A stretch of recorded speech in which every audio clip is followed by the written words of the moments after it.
Cairo time, and I'd like to welcome everyone online to this online session in Cairo Water Week, which is playing all different accords on online and hybrid and in real life physical meetings and so on. It's wonderful to see how the technology is making steps forward in order to connect us all over the world. So I guess I have to say good morning, good afternoon, and good evening, depending on which part of the world you're situated in.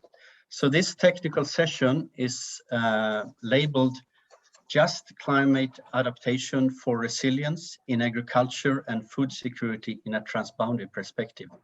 So there's quite a lot of things in that title. You can hear adaptation, you can hear resilience, you can hear climate, and agriculture and food security, and transboundary as a dimension that we are trying to address. And this session is being organized by Stockholm International Water Institute and the International Center for Water Cooperation, which is a UNESCO Category 2 center hosted by CW. And we are doing this in collaboration with Stockholm Environment Institute. And with Stockholm Environment Institute, the two organizations also are part of what is called the Stockholm Hub for Environment, Peace and Security. Previously Stockholm Climate Security Hub. So that's a hub of 4 institutes that is addressing the linkages between climate and other environmental related stressors and human security dimensions. So in this sessions, we will meet experts from academia and from the private sector, and also from Nile Basin Initiative, which I would probably call a river basin organization. And we also have a UNESCO chair from Sudan with us, I hope, because the internet is down in Sudan. So we will try to connect Dr. Muna Musnad using a mobile phone, and we'll see how that goes when we reach that part of the session. But we are about to explore now a little bit how climate is impacting important resources as water and food for agriculture, and how that is playing out in a transboundary context. It might be transboundary in a subnational context, when we have boundaries between different communities, etc., or between countries, or even in a more transcontinental setting. And these times, the global pathway that the world is taking is increasing the impact on how climate is transferring risks, hazards, stress to the communities, but also the connectivity in the globalized world. So the session actually emerges out of a document, a publication that was co-authored by SEI and CW. And the title of that publication is A Just Transition for Climate Change Adaptation Towards Just Resilience and Security in a Globalizing World. So that is the takeoff point, and in the document itself has been shared by the organizers in a link to this session, I hope. If you have not seen that, please tell us and we will share it with you. So with those few words, I would like to introduce the first speaker, and that is Frida Lager, who is a research associate at SEI. She's working in the Climate, Energy and Society unit. Frida is the lead author of this publication that I just mentioned. And she works a lot with transboundary impacts and effects of climate change and climate change adaptation. She's currently involved in a number of research programs focusing on transboundary risks at SEI. Frida holds a master in social ecology resilience for sustainable development, and she also has a bachelor in human geography and environmental science. So Frida will set the scene in this and describe a little bit the the concept that is presented in this publication. So the concept of just resilience for climate adaptation in transboundary context. Frida, please share your screen and the floor is yours.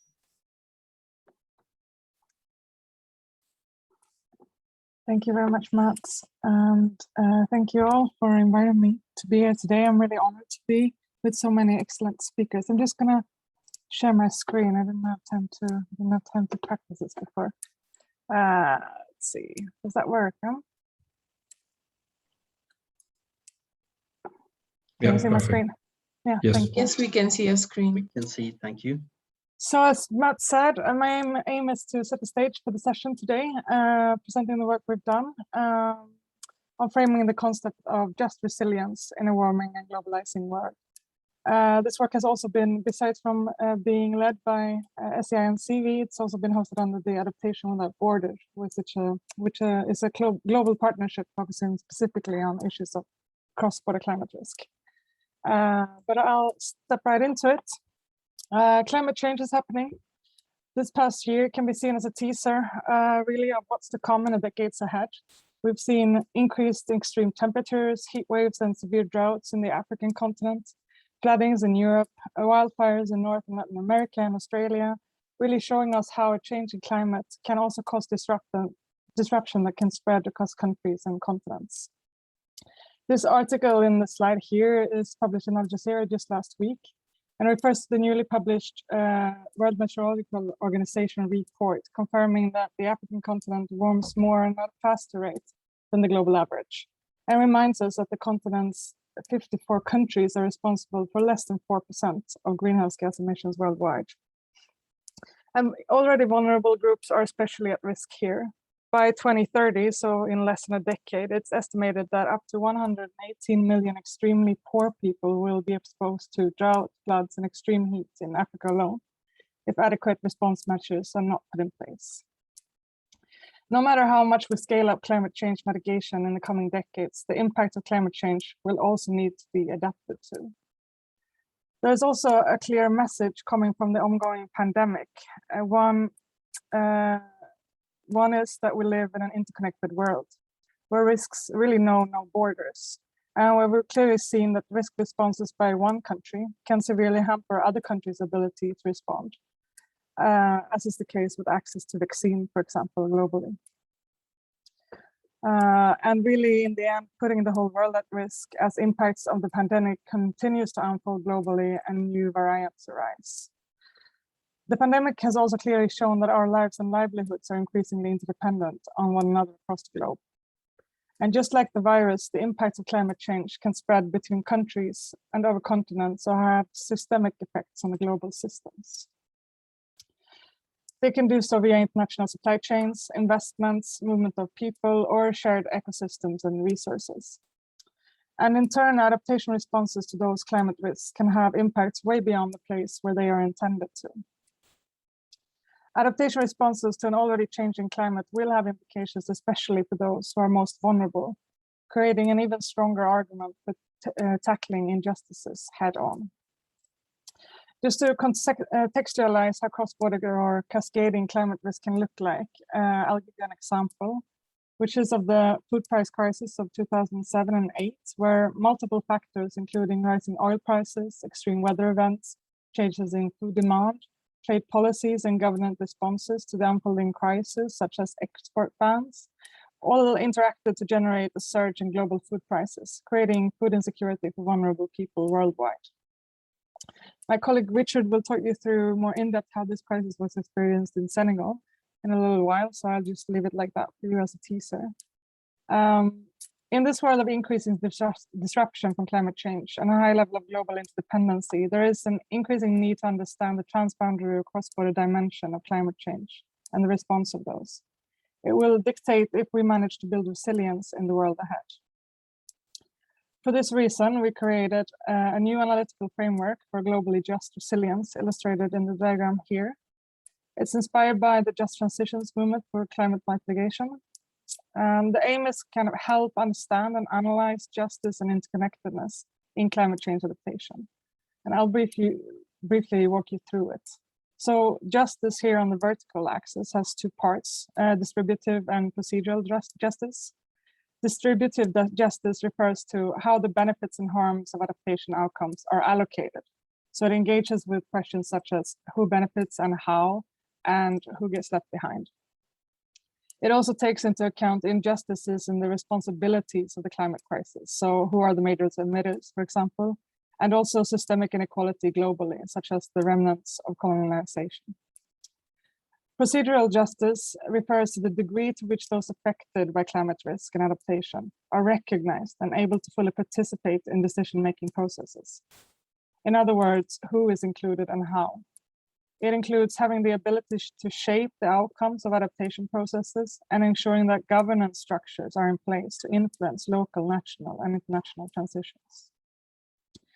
On the other axis, the horizontal one, we look at the connectedness of a place or sector. We focus here on the need to understand and account for the world in which we operate, the broader impacts of our actions, take into account unintended consequences, and harnessing great opportunities for synergies. Justice is a key component to ensuring not only the outcome of equal distribution and fair processes in themselves, but also to make sure our responses to climate change really contribute to building resilience, rather than increasing inequalities, increasing fragmented and less effective responses to the unfolding crisis, such as the unequal distribution of access to COVID vaccines, for example, is an example of, which should be replaced had this not be in other realms than the climate one, would be placed somewhere here in this kind of scale. Achieving globally just resilience requires addressing both of these dimensions, justice and connectedness, together. It might seem daunting, considering cascading or transboundary climate risk necessarily complicates our understanding of just resilience. But neither is all or nothing here. Incremental steps can make adaptation more globally just over time. To again set this in perspective and context for you, this is a satellite image of the Nile River, which most of you who are listening in today will be very familiar with and even dependent on. The Nile Basin is also a good example of a natural resource and ecosystem, and the management of which either has the power to separate or unite people. And as you know, the basin is critical for water and food security for millions of people, as well as for trade and for livelihoods. I know that the Nile is a sensitive political subject. I won't go into depth about the different aspects of governance here, but I wanted to just maybe provoke your thinking around interconnected climate security risks. The framing for today's session and the framework that I have presented begs a few questions that I would love to discuss further with you here today. So in a time when the awareness of our global interconnectedness and systemic risk is rising, both within public and private sector, and countries and actors, including actors such as the EU, who are important climate adaptation finance donors, for example, are increasingly talking about justice and just resilience. But how do we make sure that justice is considered in a real way? In a world where multilateral cooperation is under threat from nationalism and populism, how can countries join forces to identify and manage shared climate risk rather than increase existing tensions? And as inequality widens and people all over the world feel increasingly left behind, how can we reduce climate risk and vulnerability for all instead of redistributing it from one country to another? And so I'm very much looking forward to talking about justice and cross-border risk and adaptation in the setting here today, and hear the rest of the panelists share their perspectives from their vast experience of working globally and within this region, and to hear how issues of justice and interconnectedness plays out, and to ponder on and perhaps get a chance to discuss later in the panel how the perspectives we've proposed in this framework can be relevant for the context in which you operate in, or if indeed not, then why. And that's all from me. Thank you so much for listening and giving me the space. Giving the word back to Mats. Thank you very much, Frida, for that very clear and concise presentation on the new concept. It's a very complex world we live in, and the climate change impact and how we can respond to the impact as humans is also very complex. So this is an attempt to conceptualize this complex world and try to understand it better and hopefully use that concept to actually support the planning and operation of adaptation measures. I really love your quote of David Attenborough, because it's to the point that we are a very well-connected world, and whatever happens in one part of the world have an impact in other parts in many different ways. So thank you for that. And Frida, can I ask you to maybe post the link to the document in the chat so people can pick it up from there in case they haven't seen it before? Absolutely.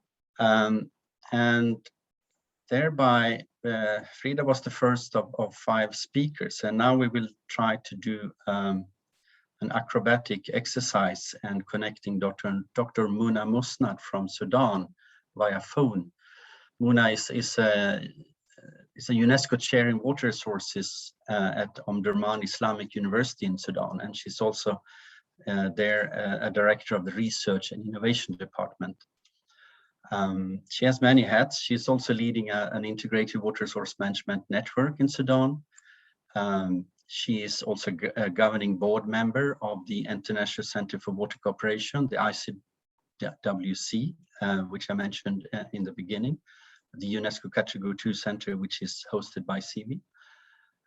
She's also a key member in another CIVI-led program or network, which is the Women in Water Diplomacy Network in the Nile Basin. And of course, she has a PhD in water resources engineering, and an extensive technical expertise, which she used to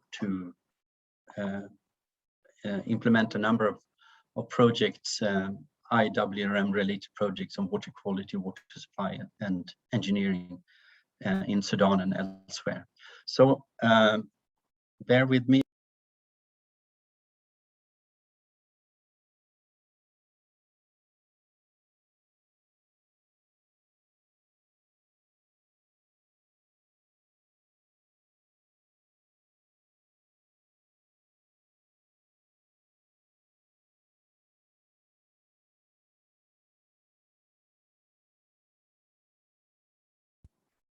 Excuse me, Dr. Metz, you have muted yourself.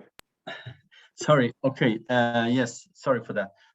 No, I wanted to say that originally she was planning to provide a speech with a PowerPoint presentation, which due to the situation in Sudan, the internet is closed. She cannot connect, but we might try to get her on the phone. And she wanted then to speak on a title, "Is climate change increasing competition for agriculture and water resources in Sudan? What are the implications for justice?" But under the circumstances, we'll give her the possibility to give a statement, which is a little bit shorter, and she can address the situation from there. Let's try.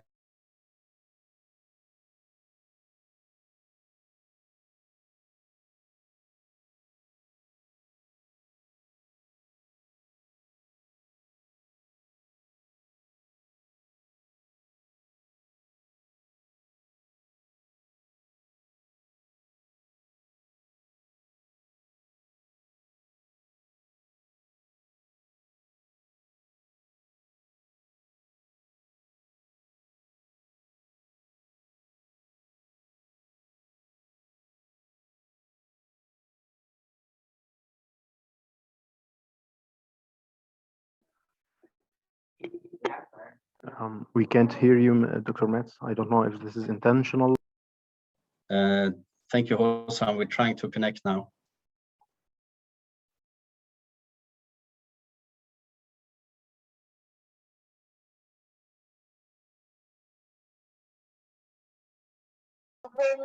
Okay, dear audience, I will now get Muna to the microphone via a mobile phone, and let's see so that she can give her statement.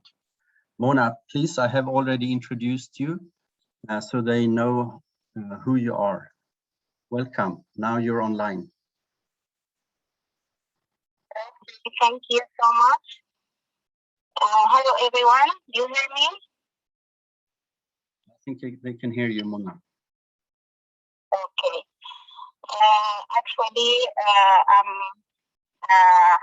despite the difficult situation in Sudan, I'm glad that I could join this session and join Cairo Water Week. And my talk will be in is climate change increasing competition for agriculture and water resources in Sudan? And what are the implications for justice?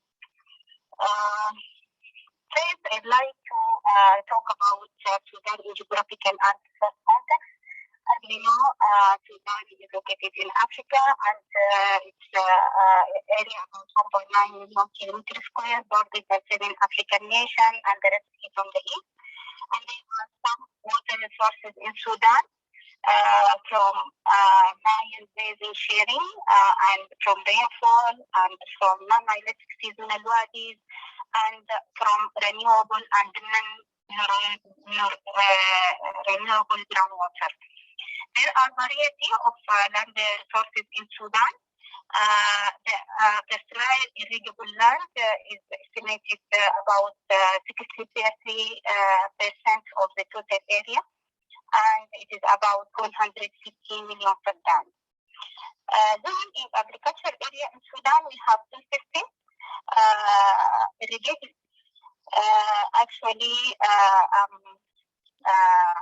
Despite the difficult situation in Sudan, I'm glad that I could join this session and join Cairo Water Week. And my talk will be in is climate change increasing competition for agriculture and water resources in Sudan? And what are the implications for justice? First, I'd like to talk about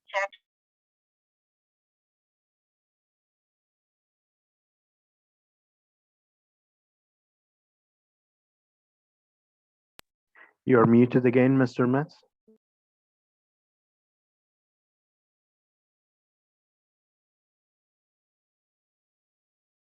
Please. Okay. So in agriculture area, there are two systems of irrigation. The irrigated area from the Nile system, which is estimated to be 4 million faddan, and then the agriculture area is about 40 million faddan. Sudan is located as the intertropic convergence zone, which means that has only one rainy season per year, and it is divided to 3 zones in the northern part, which is described by hot desert climate zone with 100 millimeter rainfall per year, and hot semi-arid in the middle part of Sudan with rainfall equal to 300 millimeters per year, and tropical wet in the southern part, and with a bit longer rainy season starting from April to November with 600 millimeters per year. Actually, there are 2 types of livelihood in Sudan, particularly in the rural area.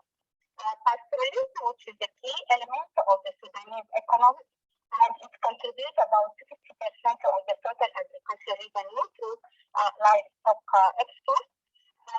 And the cropping irrigated agricultural sector, and there are 3 agricultural sectors: traditional rain-fed sector, which cover majority of the land in Sudan, and mechanized rain sector, and the irrigated sector specialized such as near scale, and it is covered about 4 million hectares. Actually, these livelihoods are sensitive to the climate change aspect, and the majority type of crops are sorghum, cotton, gum, arabic, sesame, sugar cane, and some vegetables and crops. Agriculture domain Sudan's economy, that this sector is characterized by a vast agricultural landscape of relatively low productivity. Actually, there are evidence of the climate change in Sudan, including temperature change by projected 2060. Average temperature will be rise above the average to be 1.5 to 3.5 in August and January, respectively. Also, there is evidence of that precipitation change, including decrease in annual rainfall, change in number of rainy days, delay in the start of rainy season, increase in dry spells during the rainy season. And definitely there is a negative impact of this climate change, like strong north-south gradient in annual rainfall amount, extreme of events such as floods and flash floods and drought. Okay. And also in the region level, there is evidence of interannual variability of the Nile River flow. Zooming in the impact of the agriculture, yes, it generated result-based conflicts, just like what happened in the Darfur crisis. These conflicts resulted in loss of livelihood due to displacement, and the drought threatened approximately 12 million hectares of rented land, particularly in the Kordofan and Darfur states. And between 1971 and 2010, over 10 million people in Sudan were affected by drought and eventually by food insecurity.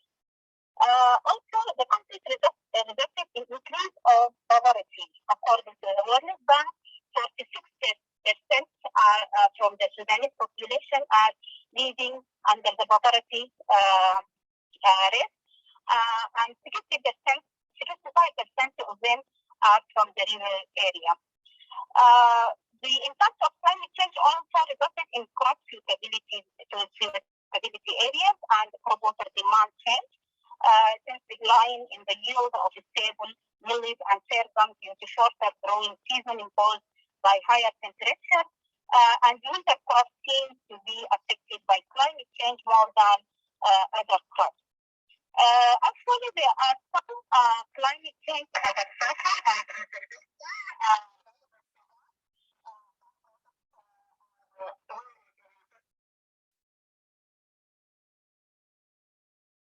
Okay, there I think we lost Mona in the connection.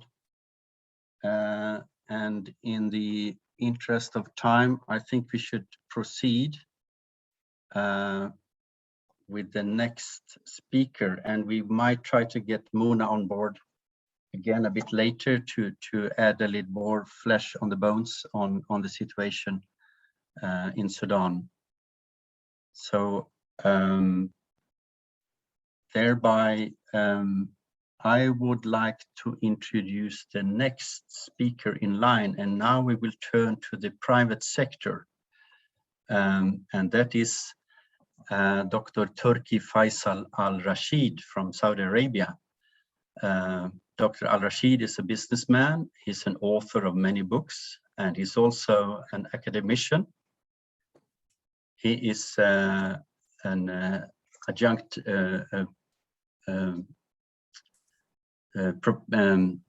adjunct professor at the University of Arizona, and he's also an advisor at the Faculty of Agriculture and Food Sciences at the American University of Beirut in Lebanon.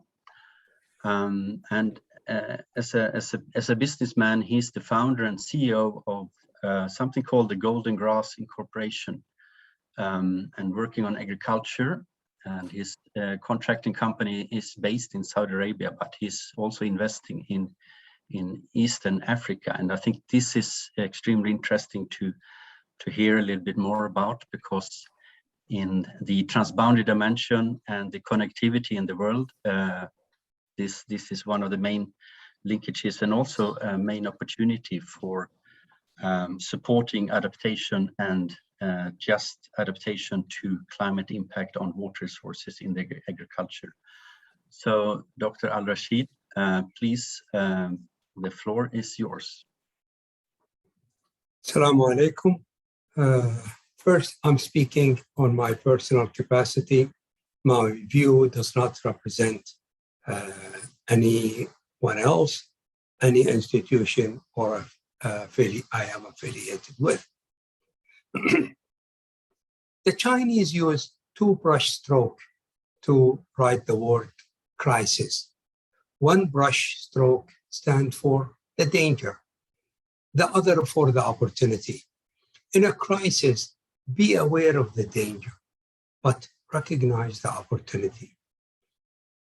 For Saudi Arabia and other GCC countries, arid climate, limited reserve of non-renewable water resources, the effect of global warming, and the threat of food crisis are some of the challenges to their sustainable development.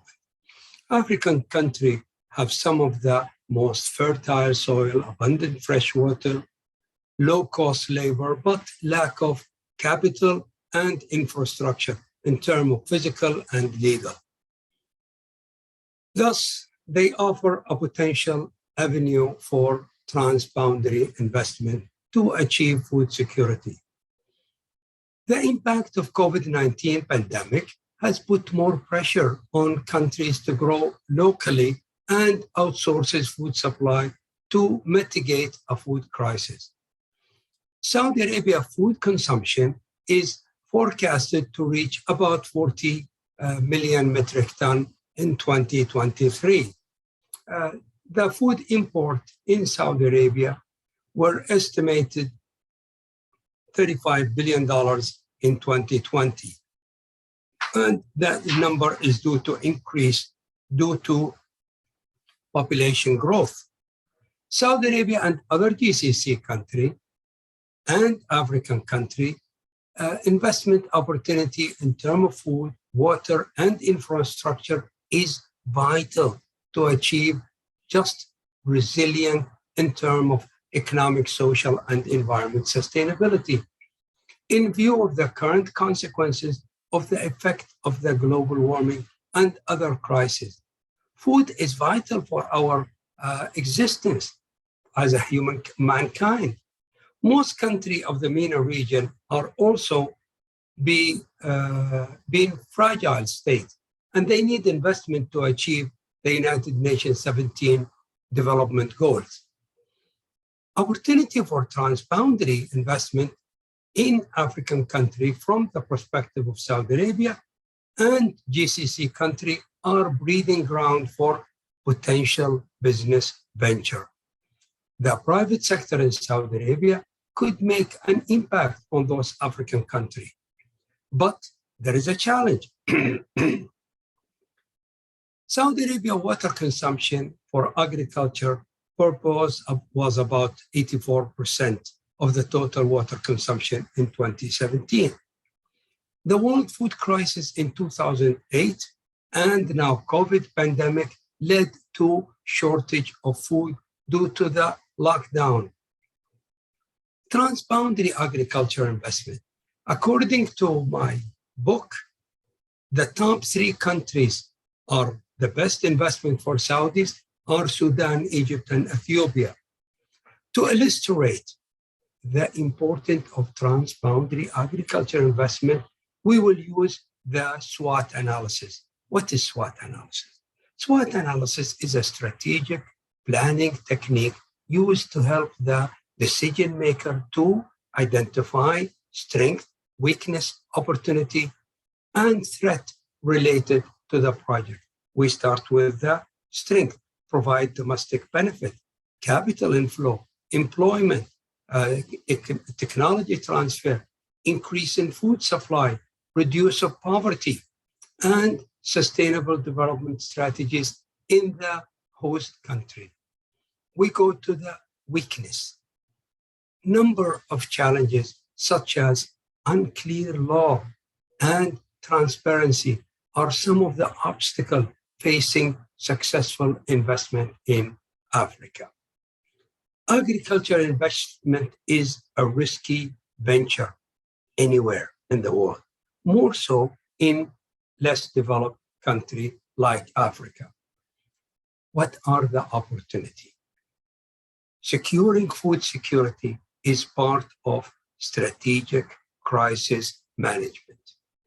Saudi Arabia, during the impact of COVID-19, aimed to boost local production to ensure greater self-sufficiency in some essential items and utilize local agriculture technology sector.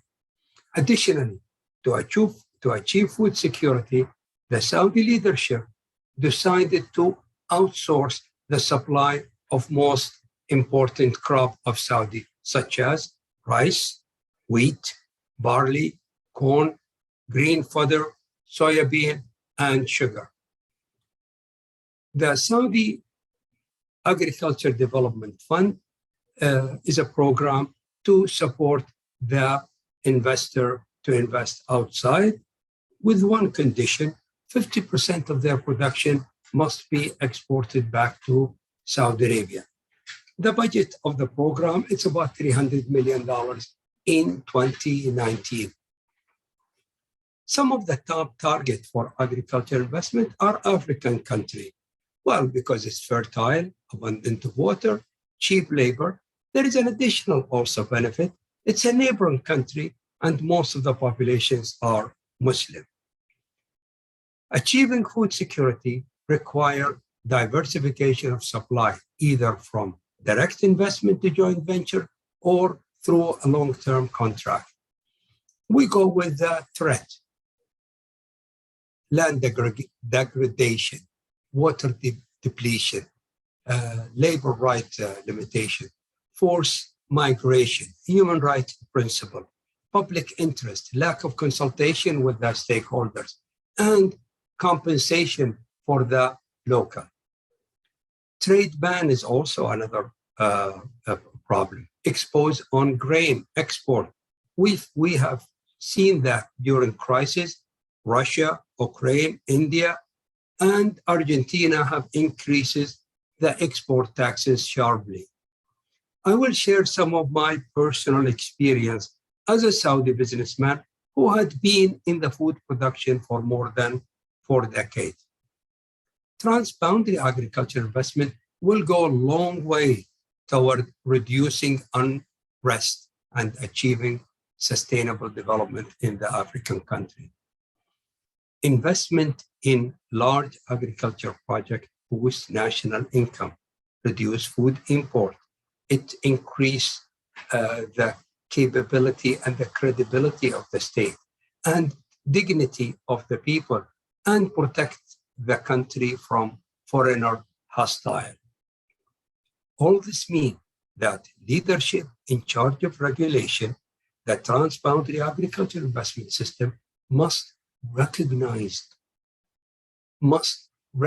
reconsider the existing policy by eliminating their negative aspect and adding more intensive, more to attract investors. African countries need investment. A decision must be made to be the preparation in order to attract investors. One day I was in a conference, and an agriculture minister, he approached me and he said, "What can we do in our country to attract investors?" I told him, "Do your legwork. You must do the visibility study, water analysis, soil analysis, clear the land, clear the title of the ownership so investor could come." It's like when you invited people to your house. What is my recommendation? Those are my recommendation to Saudi and other GCC countries. Partnership with local investor. Be a major stakeholder in a multinational food. Take advantage of the market derivative. Make sure the legal framework are transparent and just for all stakeholders. Agriculture investment is a long-term business. The above items might enable Saudi and other GCC countries to achieve food security. Let me conclude what I want to say. Limited water resources make Saudi Arabia and other countries depend on food import. Transboundary agriculture investment for their food security. There are other factors that affect just and resilience food security, such as inefficient food consumption, subsidizing the food, the distribution, the relatively high rate of food losses. All those are threats to food security. But keep in mind that food security is the political aspect of agriculture development.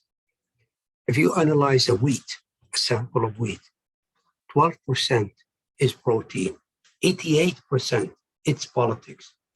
Let me close with a quotation from an Italian philosopher. Crisis consists precisely in the fact that the old world order is dying and the new world order is struggling to be born. In this period, a great variety of morbid symptoms appear. Decision maker and the leader need to recognize that. Post the global pandemic and due to climate change, the world needs investment and strong legal and physical infrastructure to secure food security. Water is vital to the existence of our humankind.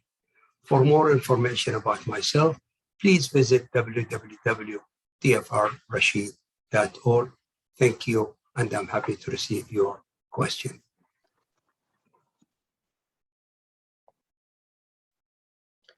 Thank you very much, Dr. Al-Rashid, for that very insightful and wonderful presentation on a very, very important topic.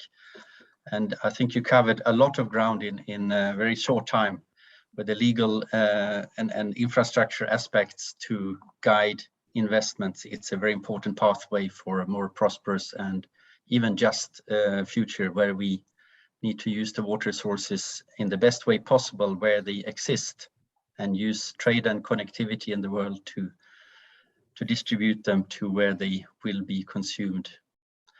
Thank you very much. I will now invite next speaker, and we are providing a pamphlet of different aspects here from the local conditions in Sudan, a little try to overcome the political constraints that is put on us at the moment, to this transboundary dimension that we just heard about in different regions connecting. And now we will look into the Nile River Basin, and I will invite Dr. Michael Kissa. Michael is the Deputy Executive Director and also Head of Basin-wide Program at the Nile Basin Initiative. The Nile Basin Initiative, I think, is familiar to most of you as a wonderful way of trying to bring all the Nile Basin countries together in moving towards the most prosperous and useful and sustainable way of using water and other resources in the basin. Dr. Michael Kissa is a civil engineer. He's a water resources management expert, and he has long experience, decades of experience in teaching, research, management, consultancy. He has a PhD in civil engineering. He specialized in water resources engineering, hydrology, and a very wide experience from executing projects on the ground on water engineering, on water supply, on sanitation in different parts of Africa. So Dr. Michael Kissa, please, the floor is yours.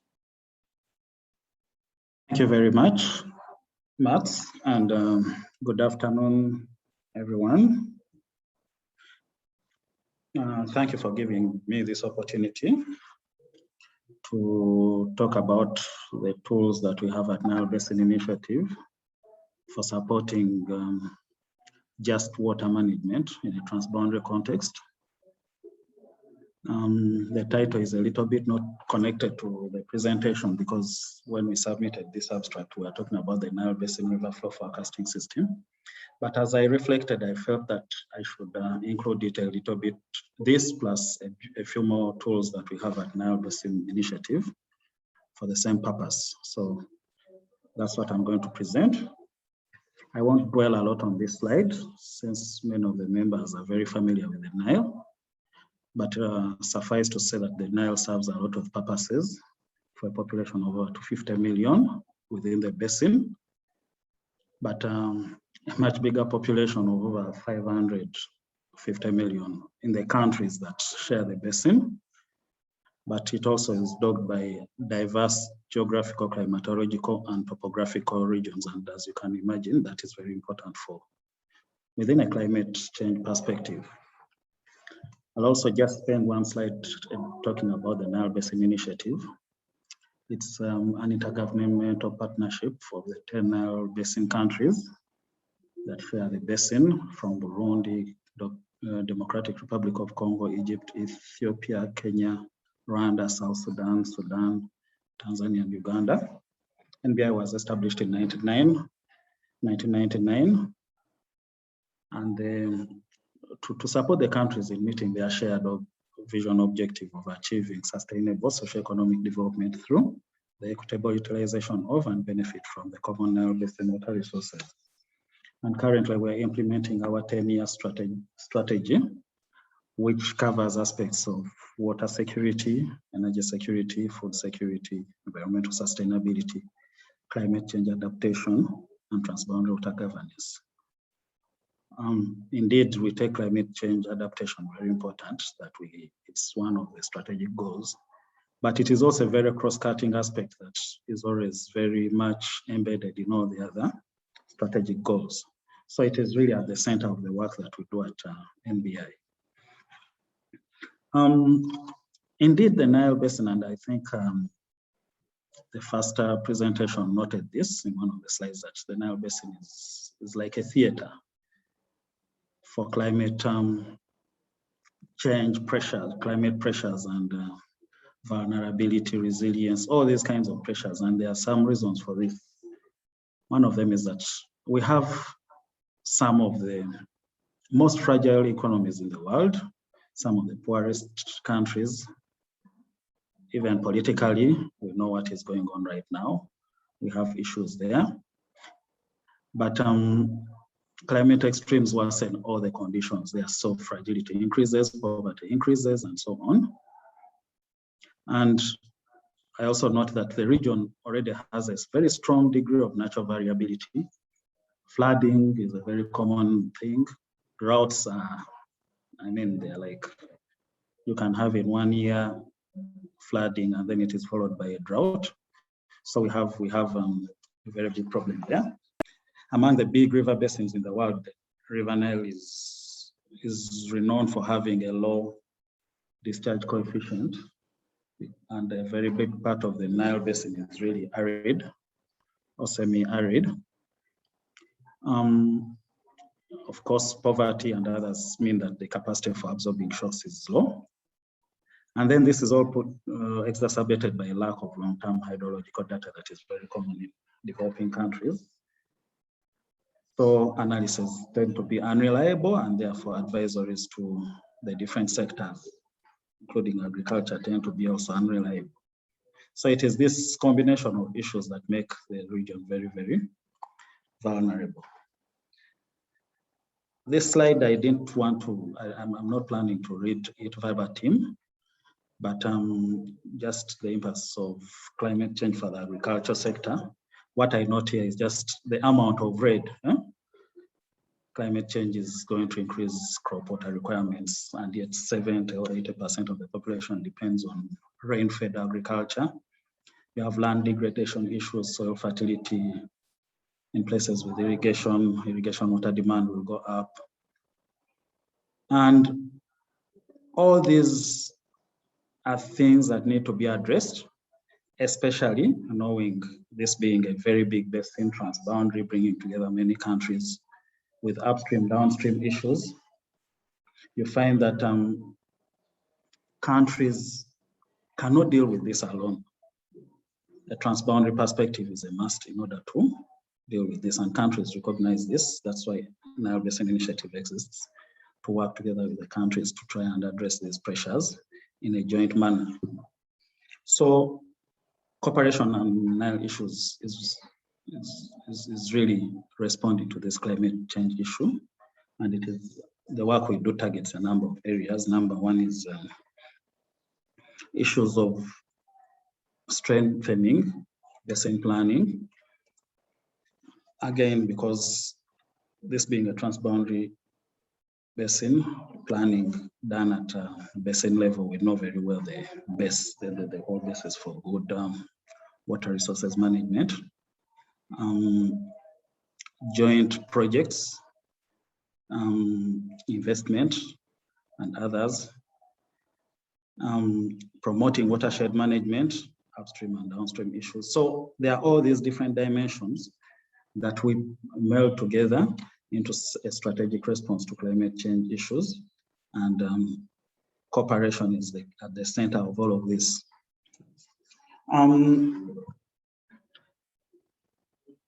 There are lots of dimensions where NBI is addressing this, but for this presentation, of course, it's really about tools. And these are some of the main tools that we have. We have many more, but these are the ones I just felt like I should mention that are used for supporting planning and evidence-based decision-making. One is the regional hydromet system. The second is the Nile Basin Decision Support System.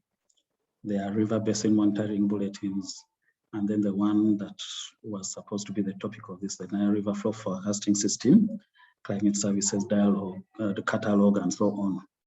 I'm just going to have a sneak peek into some of these before coming to the conclusion of my presentation. We have a project that we're implementing right now to address the issue of data gaps, because countries have old, unreliable stations. So when you come to discuss at a transboundary level, as you can imagine, good information, good data that is reliable is very critical for discussions in a cross-border dialogue. And we had a design of a regional hydromet system, and currently we're at the implementation stage. And the idea behind it is that we should have a system that promotes common knowledge, shared information, and better understanding of the hydrology, but also it can support reliable assessment of water resources availability, promote joint planning, and share data and information. So this system is currently under implementation, and we have very big hopes for it in supporting dialogue across countries. The Nile Basin Decision Support System is our software framework, or a suite of models that are very useful. We developed it way back, and it has been used in carrying out analysis, multi-criteria analysis, modeling, and other kinds of decision support processes that are aimed at addressing the different challenges. And using this system, we are carrying out, for example, a strategic water resources assessment of the entire basin, which is trying to answer the question that, okay, we keep on saying that water resources are fixed, but the needs, the demands for water resources are growing all the time. We were asking a question, can we really carry out at basin level an assessment of future water demands vis-a-vis the supply? Also, climate change issues are coming in. And of course, the dominant use of water is water for irrigation in the basin. And then find out how much the deficit would be, and then start evaluating different options for meeting this gap. And this kind of assessment can be done very well, and we are doing it with the Nile Basin Decision Support System, which we then present to the countries and stakeholders to evaluate and choose which strategies are optimum and should be pursued as they develop their own national strategies. The Nile River Flow Forecasting System is one that we developed recently. And the purpose of this is, again, to provide forecasts within short-term and medium-range timescales up to seasonal for, again, proper planning, especially in the irrigation sector, but also in water supply and hydropower, making decisions about storage and others. And this has been online since last year. We are still making some improvements, but it's a system that, again, addresses this issue of availability of good information in a timely manner to help decision making when people are deciding on when to plant, when to make those kinds of decisions, as you know. So it will be supporting operational decision making in terms of optimizing release of water from storage facilities, improving decisions on water abstractions, and overall safety, improving safety of water infrastructure and riparian population. In addition to the tools, analysis tools, we also have certain types of knowledge products, and I want to highlight just one of them here, but we have very many others. The the State of River Nile Basin report. We published one recently in February 2021, and this is a very, very important resource that we have. We publish it every 5 years for the purpose of putting together all the information that is available on the basin health, on the pressures, on the challenges, on approaches that are being used to address some of these challenges. It's a very, very important resource, and also builds into this discussion on supporting countries to make better decisions on water resources and water development issues. I've just mentioned one, but we have so many of them. And 1 minute left, Michael. These are the last 2 slides, I think.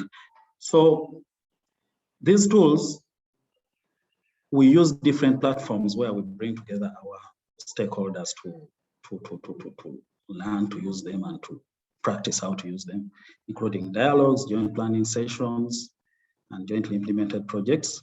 We have a lot of communication products and stakeholder engagements that are also using that are passing on this information.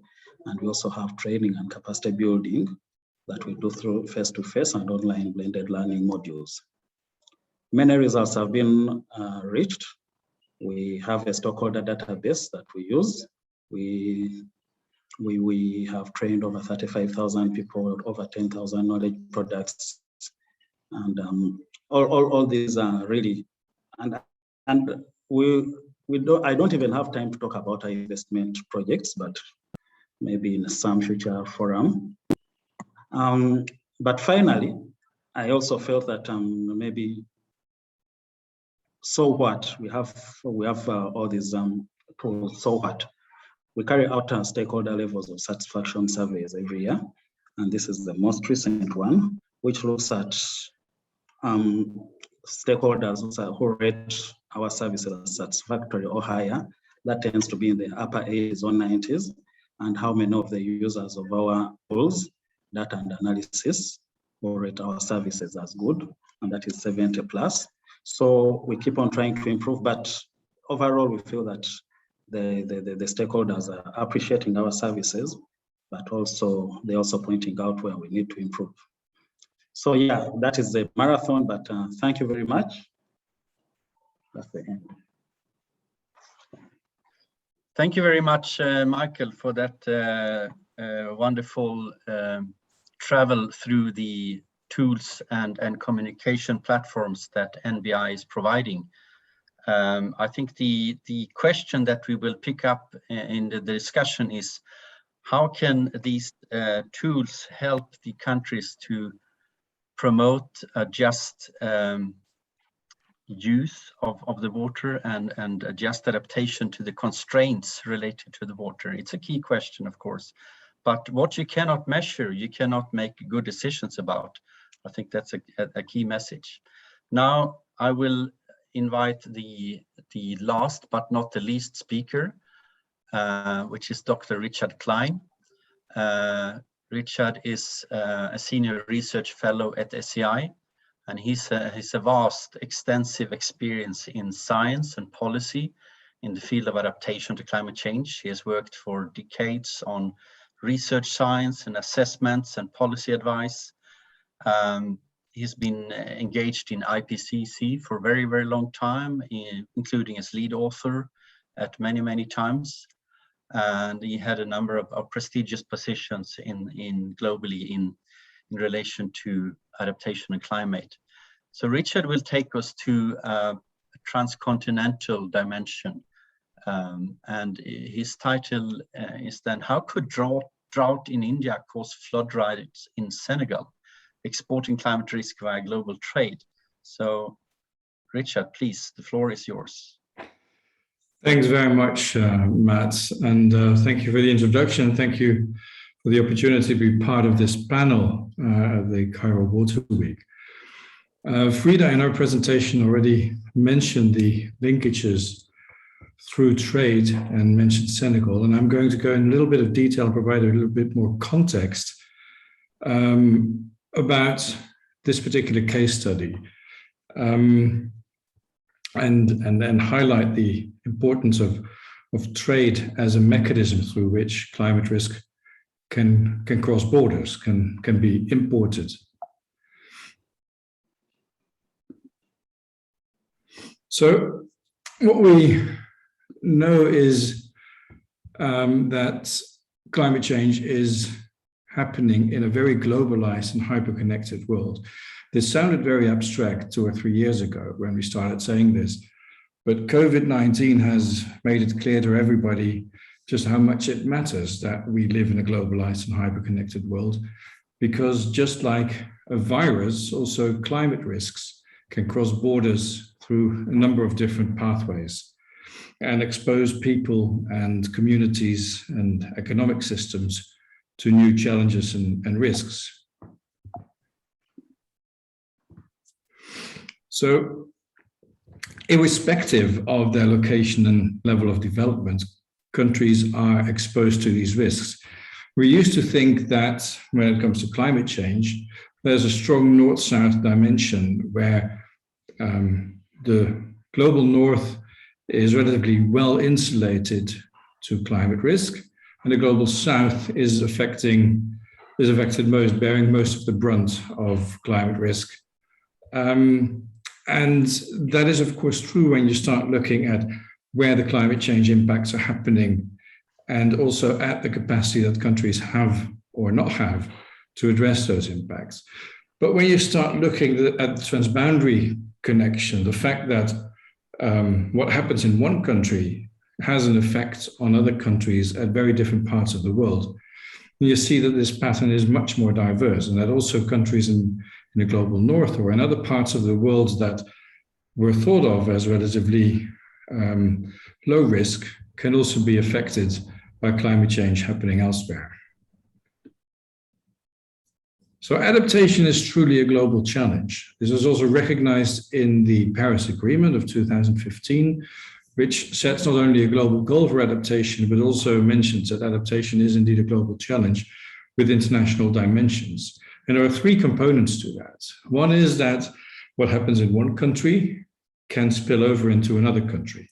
You can see this very easily, for example, in transboundary river basins, where, for example, the high rainfall events upstream will have an effect downstream. The second way in which adaptation is a global challenge, that whatever a country intends to do to reduce that risk can actually affect others. It may reduce the risk in one place, but it may actually redistribute or increase that risk somewhere else. And I'll be talking about that. And the third way is, of course, also it could work the other way around. Adaptation in one country could actually provide benefits not only within that country, but to other countries as well.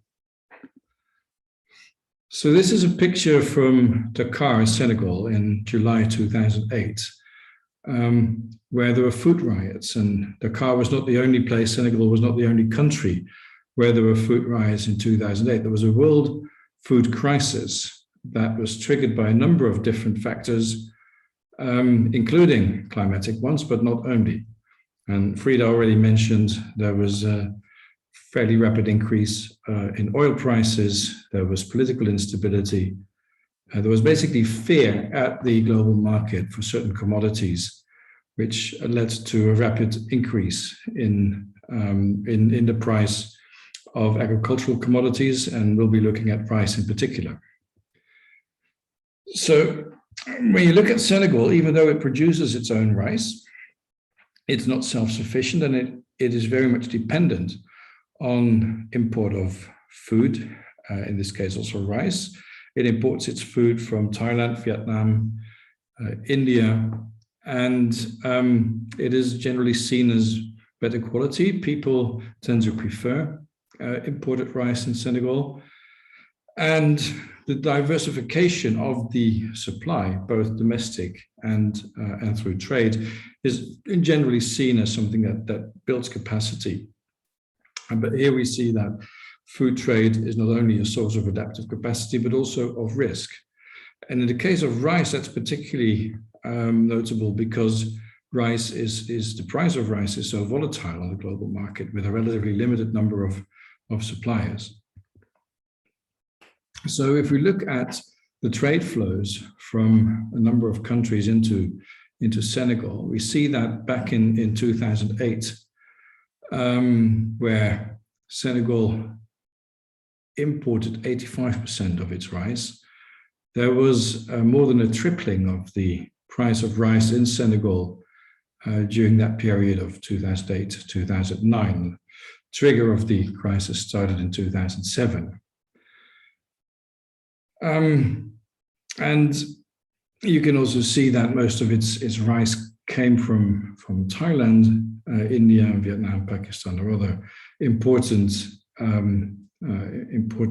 exporters or importers in the case of Senegal. And the colors of those pathways express the vulnerability of that particular dependency, which you can see is the highest for India. Now, what happened in India is that of course, it's also experienced the effects of the global food crisis, and it also experienced a drought at the time, and it decided for its own food security to restrict export of the rice, including to Senegal, which might have made sense from a domestic perspective, but as I say here, adaptation strategies that make sense for individual countries, such as restricting exports during a food crisis, may actually exacerbate risks at the global level, leading to the more than tripling of the price of rice at the market in Senegal, for example. So to demonstrate that, and Frida also already mentioned the pathways, but I don't think it will harm to do this again. What we tend to look at when we talk about adaptation and about adaptation planning and decision-making is that we look at what happens within a country, what happens in terms of droughts, in terms of floods, in terms of heat stress, what happens to the agricultural sector, what happens within cities, what happens to the water sector, and so on. And that's what we then take into account when planning a national adaptation plan, for example. That works for those impacts that originate within the country. But as you can see here, there are at least 4 other pathways that lead to an increase of risk of climate change happening somewhere else, but affecting the decision maker's country. And those tend not to be incorporated into national adaptation plans or decision making. So on the left, you can see the biophysical pathway, where the example is reduced river flow. This is, of course, one where in the Nile Basin, one is very familiar with. What happens upstream has an effect downstream. The second one is the trade pathway, where the example I've just given for India and Senegal, where decisions by the food exporter can lead to higher food prices, creating food insecurity in another country. The third one is the finance pathway, where investment or remittances from one country into another country might be affected as a result of climate change. For example, if the economy of one country is damaged and there is less money available to invest in another country. And then the fourth is the people's pathway, where particularly in the case of neighboring countries, people might move from one to the other as climate refugees, but also tourism would fall here, where people would perhaps change their tourism habits as a result of climate change. So this summarizes those 4 pathways. And to come back to what I said at the beginning, adaptation truly is a global challenge, but then what does that mean? What does that mean for us, for people in policy and decision-making, for the people meeting next week in Glasgow during the climate negotiations? It means that looking at adaptation through a domestic lens only is not sufficient. We should assess transboundary climate risks in addition to the domestic climate risks, and we should cooperate. Countries should cooperate in managing these risks. In the case of India and Senegal, for example, what could India have done differently in order not to increase food insecurity and cause food riots in Senegal and other countries? What could Senegal have done differently in order to prepare for this particular risk? Or could any other actor have done anything differently? The European Union, the World Food Programme, the African Development Bank? Were there other options that could have been implemented to reduce the risk that materialized in 2008 and that may well materialize anytime again? The volatility of the food price of the rice market certainly hasn't become any less. If you want to know more about this, I presented just one case study. There's a recent report by a number of colleagues on global change, trade, and global food security that takes a much more data-driven, systematic approach to understanding the relationships and the dependencies between countries when it comes to global change or climate change and trade and global food security, then please have a look at this report. And finally, already mentioned by Frida, if you want to know more about transboundary climate risk, what it is and how it affects countries and what could be done to reduce the risk, then please visit Adaptation Without Borders. Thank you very much. Thank you very much, Richard. There was a wonderful example of a transnational and transcontinental links. So we have, with the help of the different speakers, have examples on national, basin-wide, and transcontinental, transregional linkages. We have 20 minutes left, nearly, and I would like to hand over the floor to my colleague, Dr. Martina Klimes. Martina is an advisor for Water and Peace at CIVI, and she also represents the International Center for Water Cooperation, ICWC, as well as the hub on the Stockholm Hub on Environment, Peace and Security. And in that position as an advisor, she's advising transboundary basin activities related to water security, political tension, and armed violence, and similar things. So Martina will guide us as a moderator of the discussion, and we have a little bit more than 15 to 18 minutes to discuss further how these different aspects that we looked into have any implications for climate change adaptation towards resilience in a just manner. So I'd like to hand over the floor to Martina then. Thank you. Thank you very much, Mats. I would like to say hello, greetings. I'm actually physically in Cairo, and I do regret that we don't have the opportunity to meet all in person, but hopefully next year. I would like to thank all the speakers for really very interesting interventions, very interesting presentations. I would like to particularly recognize the efforts of Dr. Muna for connecting and really sharing her experience despite the difficult situation in her country. And this is really remarkable commitment.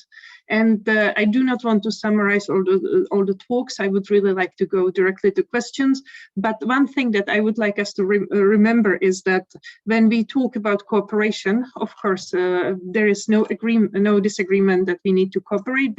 But always the main question is how. How do we do that? And that's why this experience sharing is very important. And that leads me to first question that we have here in the chat. And I would like to actually ask the person who wrote the check, wrote it in the check, Modahir, if you would like to ask the question directly, or if I can just direct it to Dr. Turki, and that was Dr. Al-Rashid. And it is really, if you can share with us, Dr. Al-Rashid, your experience in Sudan, and be very frank about your lessons learned as a businessman in Sudan. So now I would like to give you the floor for 2 minutes. Well, okay. You ask for it, you get it. If you look at Sudan, or in specific, or the general, most of the MENA region countries, you will see their countries are getting poorer every day, and their leaders are getting richer. And we could see it when some of the leaking on the newspapers or some of the world, that how much wealth do they have? While they're begging for investment, they're getting richer and the state getting fragile more and more.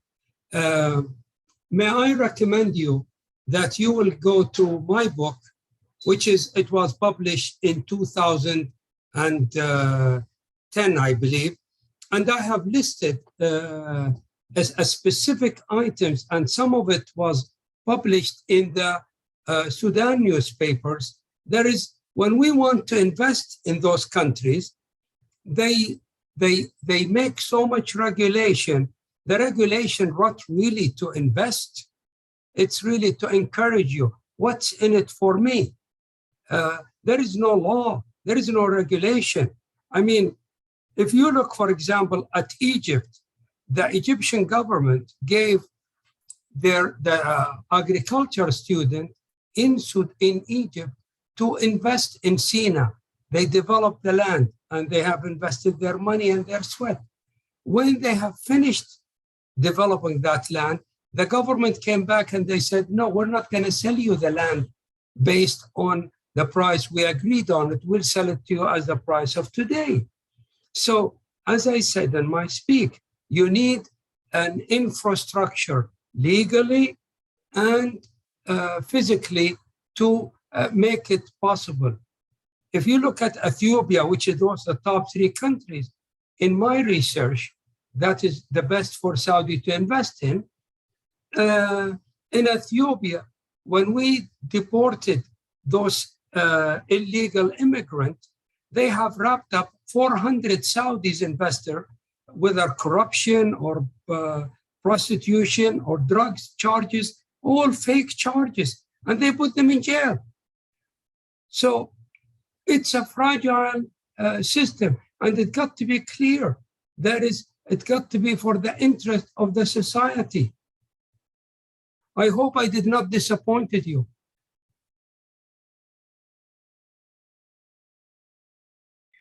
Thank you very much for a very candid answer, Dr. Al-Rashid. And the next question is from Dr. Karima Attia, who is Professor Emeritus at the Nile Research Institute and former director of the Water Resources Research Institute in Egypt. And she's also a member of Women in Water Diplomacy Network in the Nile. And she is asking question if these challenges and the need to cooperate on these type of issues can also serve as an opportunity to change the paradigm in terms of cooperation and integration for food security. So can these challenges pose a better new opportunity for cooperation, something very specific? And I think I will start with Frida. Frida, what do you think in your research? How would you answer Dr. Karima's question? Thank you very much, Martina, and thank you also, Dr. Karima, for your question. Yes, absolutely. I think there's a lot of potential when we do understand the interconnectedness of our worlds and what climate risk really mean. That when we understand that obviously, or for us, that leads us to questions of how do we do this together, right? For me, I work quite a lot in the Nordic regions, so Sweden, Norway, Denmark, it's around north of Europe, and there I have a lot of conversations like that, where I think that the question of climate change risks and adaptation, it's been so often treated as a national matter, and when we do expand our knowledge of what climate risk actually means, like for food security in a Swedish perspective, for example, which is not, more than half of what we eat in my country is also imported. So adaptation, for example, will be more of a matter, will be more interesting for countries in the global north, for example, to engage with, maybe in places that are way beyond where we actually live. So it really, it brings maybe the question of cooperation, multilateral cooperation, and also public-private partnership from this kind of, oh, we should do this to really like we have to, or this is the way that we increase resilience in the global systems.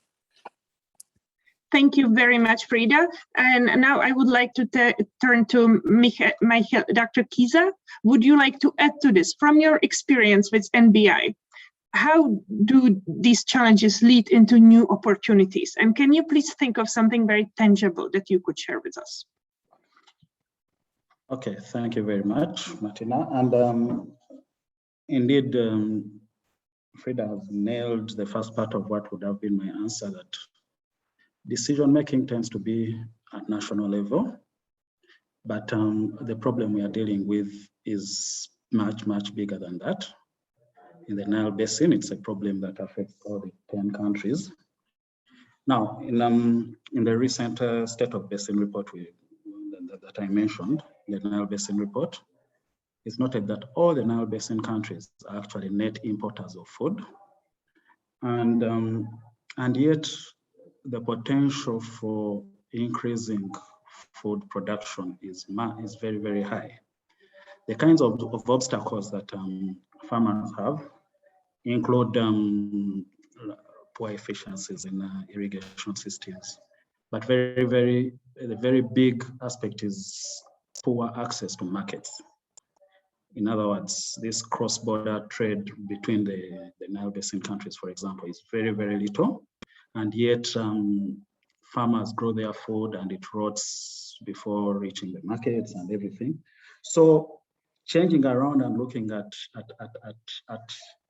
the basin and trying to optimize some of these food production, for example, at basin level, take advantage of parts of the basin which are conducive for certain crops and concentrate on those. And that kind of discussion is very, very important. And it is a discussion that we must have, because even if you took out the impact of climate change, just the population growth rates are such that there's going to be a much bigger problem with feeding our populations. So definitely changing the way we think, accepting a basin level and even more regional level approach to food production and everything is really at the center of the solution to this problem. Thank you. Thank you very much. And I will also turn to Richard. Richard, would you like to add anything to this? And you presented a very interesting case study. Have you seen any other cases when we can talk about the opportunities for cooperation based on these challenges? Yeah, thanks very much, Martina. I think there is an opportunity, not only at the policy level, but also at the political level. Next week, the climate change negotiations will start again in Glasgow. And typically, as I also said in the presentation, there is, when it comes to adaptation, a north-south dynamic, which isn't particularly helpful, where the only responsibilities countries in the global North see is to support countries in the global South in strengthening their adaptive capacity and reduce their vulnerability. And the main responsibility of countries in the global North is to reduce their emissions. I think the moment that countries in the global North realize that they are not immune to climate risk being produced elsewhere, and this is already starting. Germany had a major study where it concluded that the risk of imported climate impacts through trade is as high, if not higher, as the risk of climate impacts happening domestically. So once that kind of awareness is being created, I would think that also leads to new alliances about the importance of reducing emissions, as well as, of course, approaching adaptation as a truly global challenge, as opposed to the piecemeal one-by-one country. So this is perhaps not necessarily an opportunity in terms of adaptation planning and implementation, but I think there are political implications the story that we are telling about transboundary climate risk, that could be very beneficial in the end. Thank you very much, Richard. Very interesting. And you actually brought me, I do not see any more questions in the chat, but I have this idea. You mentioned the COP26 that will happen next week in Glasgow. And now I would like to ask all of our speakers, if you had the opportunity to give this elevator pitch and have one message to decision makers in Glasgow about just transition, just adaptation, what would you tell them? What would be your message for next week's negotiation related to our topic about just transition and just adaptation? So I will start with Dr. Al-Rashid. Thank you for the topic. I think the most important thing is transparent, and it has to be just. We need to be very clear that it is a responsibility of everybody to pay taxes or to pay zakat on your wealth, on your energy, on your knowledge, on your blessing. The fact you sleep comfortably at night and you wake up in the morning healthy, there is a taxes you have to pay that in any forms. So I think it's social responsibility for everybody to, yes, there is a lot of challenges. Yes, there is a lot of difficulties, but we have to do something about it. What I'm trying to say is you need to involve all the stakeholders. It's got to be clear, it's got to be transparent, and it got to be win-win situation for everybody. And agriculture investment, it's not a short-term business. It's not like I will pay off this prime minister and I'll pay this minister and it's finished. No, it's a very long-term process and it requires hundreds of millions of dollars. So you need to be just, transparent, infrastructure legally, everything is clear. So it benefits. And you don't just send military and kick the resident away. You have to involve them as a stakeholders. Thank you very much for this important message. And Frida, what would you tell the decision makers in Glasgow? Thank you, Martina. Maybe it's a repetition of the talk, but really, I'm sitting and thinking about really this part of where the global resilience, where we really have to take into account global interconnectedness, the systems which the sectors or specific place where we're involved with, how it affects others, and to really, as Dr. Al-Rashid was saying, also to really involve people on the ground. To actually be able to build not only just resilience, but resilience overall, I think globally. Thank you, Frida. So we have transparency, involvement of local stakeholders, and then Dr. Kiza, what would you add to this message to the decision makers in Glasgow next week? Right. Thank you very much, Martina. My message would be about cooperating and embracing the concept of shared benefits. There's really no peace that one can have when the neighbor is suffering, because that suffering will soon be at your doorstep. So the earlier we do it, the better. Thank you. Thank you very much. And last but not least, Richard, what would be your message to the decision makers in Glasgow? And are you going there? I know that SCI is present, CV, our organization, is also there. We have a water pavilion, but what would be your message there? I will not actually go there. Colleagues of mine will be there and wave our flag. And there will also be an event of Adaptation Without Borders. But my elevator pitch would be just like mitigation, reducing greenhouse gas emissions, adaptation can lead to winners and losers. There is an equity element involved in adaptation. And particularly when you look across borders, adaptation plans need to realize that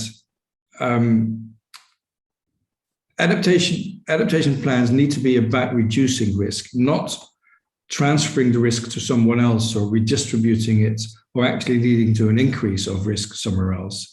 And just like there is a need for a just transition in mitigation, making sure that people for example, with jobs in the fossil fuel industry who might lose their jobs as a result of climate policy, we also need to have a just transition for adaptation, where people at the beginning of a supply chain, whether that's coffee or cocoa or cotton or something else, that might be affected not just by climate risk, but also by the response to that climate risk somewhere else. They also need to benefit from a just transition. Thank you. Thank you very much, Richard. And before I hand over to Mats and maybe ask Mats what would be his elevator pitch to the decision maker in East Glasgow, I would also remind us that we are not only experts, we are also consumers. So it is also very important to think next time we go grocery shopping, next time we buy something, to really think who made it, where it was produced, and how did it get there. So that is also something that we can start changing already immediately if we are not doing that already.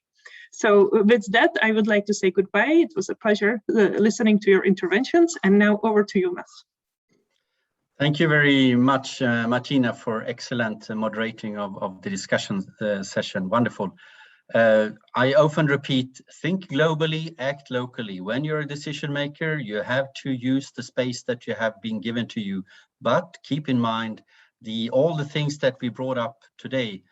The linkages, the global linkages, the transboundary linkages that do really have an impact, especially when you're working in a basin where you have an upstream, downstream context. I think this is key. And thank you, the audience, for being with us today. It's been wonderful to have you. And I hope this was a small eye-opener for a small window to a very large world on trying to understand how climate is impacting and how we as people can address and try to launch and implement adaptation measures that are actually just and actually transfer prosperity and resilience not only to the target but also to the wider communities that are being affected. Thank you very much for being with us. Bye-bye.